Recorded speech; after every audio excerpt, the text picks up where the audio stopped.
A message of unity. President Biden is challenging lawmakers to complete the work of his administration on things like taxes, assault-style weapons bans, and climate change. His State of the Union address spotlighted political divisions at times as well. News 8's Hannah Mordeau is here to break down what happened and the big takeaways moving forward. Yeah, and this was the first time that President Joe Biden gave the address in front of a Republican Speaker of the House, and another first was the heckling from some GOP lawmakers. Still, the president vowed to finish the job of rebuilding the economy and bringing the country together. Mr. Speaker, the President of the United States. The State of the Union is strong. A positive message. But let's finish the job. There's more to do. That was the president's approach. And 2 years ago, democracy faced its greatest threat to the Civil War. And today, though bruised, our democracy remains unbowed and unbroken. Show strength and resilience through the pandemic and call for unity. Democracy must not be a partisan issue. It's an American issue. I signed over 300 bipartisan pieces of legislation since becoming president. If we could work together the last Congress, there's no reason we can't work together and find consensus on important things in this Congress as well. Still, the shadow of investigations into the White House's handling of classified documents hung over the speech. Some Republicans want Medicare and Social Security to sunset. I'm not saying it's a majority. And so did conflict among Congress.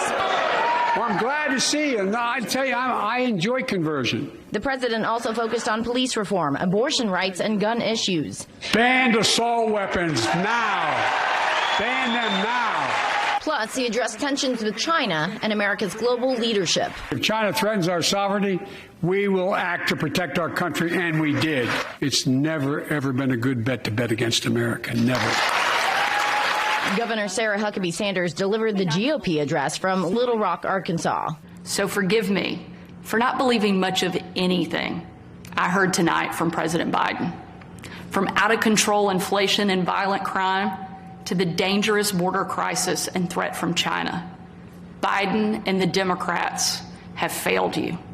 They know it, and you know it.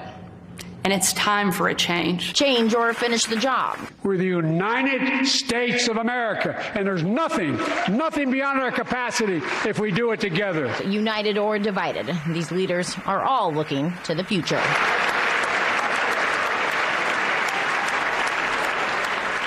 And President Biden said the phrase finish the job at least 13 times. The speech did seem to be laying out the foundation to run for a second term. Back to you. Hannah, thank you. Biden's speech drew praise from one of our All-Indiana politics analysts and sounded familiar to another.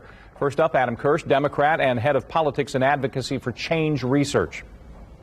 I think at the end the president talked about that Americans are optimistic, hopeful, and determined. And that's what we saw from the president tonight, that he is presenting a vision of the accomplishments and the considerable accomplishments of the first 2 years, but being eyes wide open that there is more yet to do and outlining concrete steps to do that. Meanwhile, the Republicans were on the other side interrupting, yelling, screaming, being the unserious party we've come to expect from them. Whitney Yates is the director of diversity and engagement for the Indiana Republican Party. She says Biden sounded at times a lot like former President Trump.